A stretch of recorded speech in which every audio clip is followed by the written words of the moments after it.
Hey everyone, I'm Eric Thomas of Eric Thomas Studios. For today's video, I'll be going into the basics of making a character teleport, regardless of whether they're filmed or animated.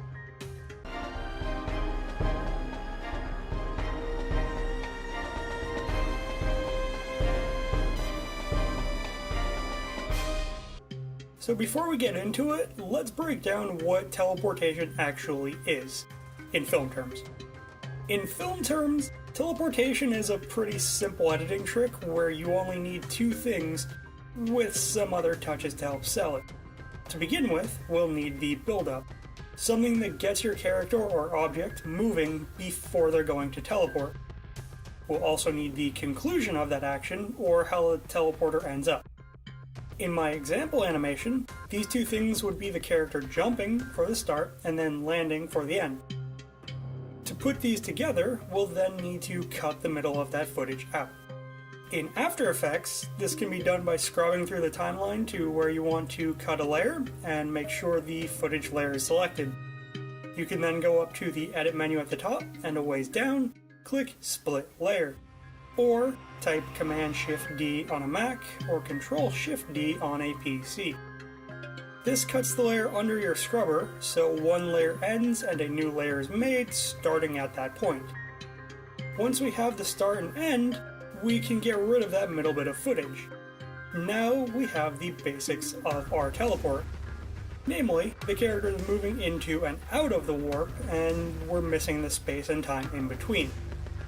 Unfortunately, because we're missing that space, we also now have a chunk of missing image to go with that.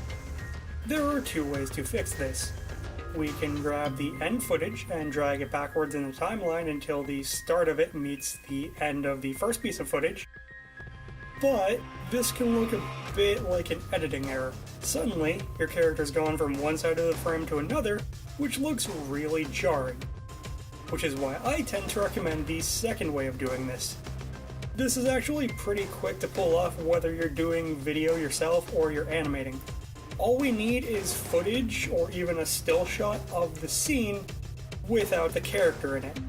For video, this is as simple as just getting a shot without the characters in place, and with animation, it's just as simple as rendering without the character in it.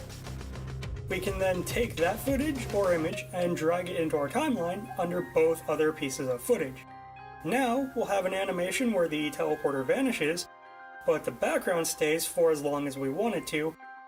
This gives the idea that it's intentional on your part, and it makes it feel like time is passing, as though the character is still moving, just not visible. When our character shows up again, it feels like they've teleported. Well, it actually feels like they've just popped in and out of existence right now, which can be the goal if you're going for something like a Blink in Dishonored, where the character wouldn't want to be flashy. If you need flashy for your scene though, this is where the effects start coming in. Now, there are a lot of ways you can do this with tons of variations. Depending on the character, story, and setting, you might just need the tried and true smoke and or fire.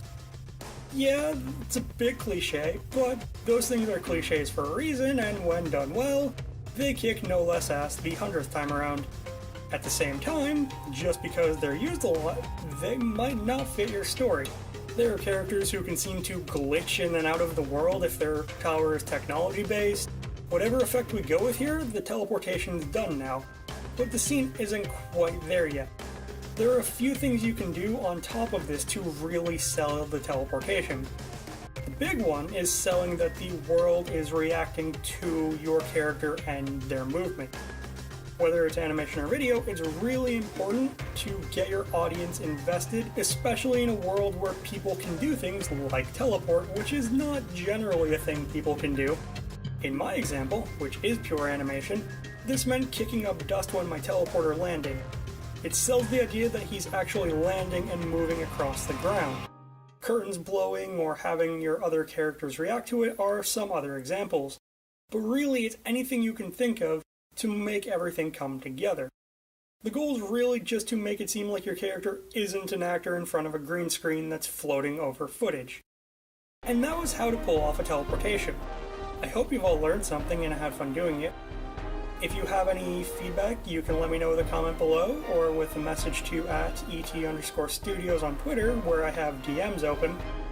You can also like this video and share it around. I'd appreciate the help getting the word out. And I'm planning to be back here every Friday, so if you like this, be sure to subscribe for more awesome content. Have a great day, everyone.